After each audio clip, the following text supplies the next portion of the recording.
বড় ভাই হয়ে ছোট ভাইয়ের প্রতি দায়িত্ব এখনই নেওয়া শিখে গেছে। এই যে বের হবে ছোট ভাইকে জুতো পরিয়ে দিচ্ছে। হ্যালো এভরিওয়ান, আসসালামু আলাইকুম। কেমন আছেন সবাই? নিয়ে আসলাম ছোট আর একটা ব্লগ। এই ব্লগটা ছিল অনেক আগের, তো আজকে আপলোড দিচ্ছি। হিমের বাবা সেদিন বাড়িতে গেছিল। হিমের বাবা যখনই বাড়িতে যাবে তখনই দেখা যায় আমাদেরকে বাবার বাসায় রেখে আসবে, না হলে বাসায় একা থাকতে হয়।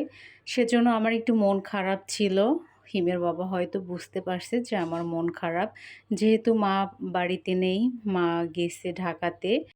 সেজন্য হিমের বাবা বাড়ি থেকে তাড়াতাড়ি এসে কাছাকাছি যখন এসেছে তখন আমায় ফোন দিছে, তোমরা রেডি হও, তোমাদের নিয়ে বের হব। যেই কথা সেই কাজ, আমরা দ্রুত করে রেডি হয়ে সামনে বের হয়েছি। আর হিমের বাবা আসার সময় খাবার নিয়ে এসেছে, এখানে নান নিয়ে এসেছে আর চিকেন চপ নিয়ে এসেছে। তো চিকেন চপটা মাশাল্লাহ এত টেস্টি ছিল যে আমরা বাহিরে বসেই খেয়ে নিয়েছি। তো এই যে ঘুরে ফিরে বাসায় আসার পর তারপর হিমের বাবা বলতেছে ফল কাটতে, তো এখানে আমি একটা নাশপাতি নিয়েছি আর আনার কেটে দিচ্ছি, তারা ছুলে খাবে। নাশপাতিটা আমি কেটে দিচ্ছি আর আনারটা সুন্দর করে এভাবে কেটে দিচ্ছি, বাকিটা তারা ছুলে খাবে। কারণ আনার ছুলতে আমার সব থেকে বেশি বিরক্তের, বাসায় যদি থাকে তাহলে দেখা যায় সোলার ভয়ে খাওয়া হয় না।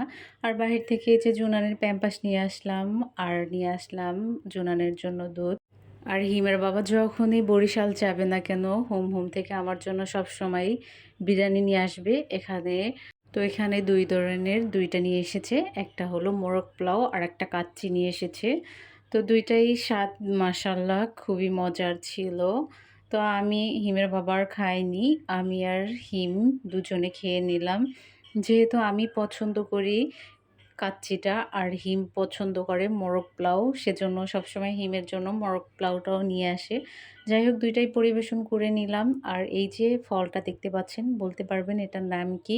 আমি কিন্তু জানি না। আর এখানের পরিবেশটা ভীষণ ভালো ছিল। অল্প একটু শেয়ার করলাম, নেক্সট ব্লগে ইনশাল্লাহ শেয়ার করব। আজকের মতো বিদায় নিয়ে নিচ্ছি।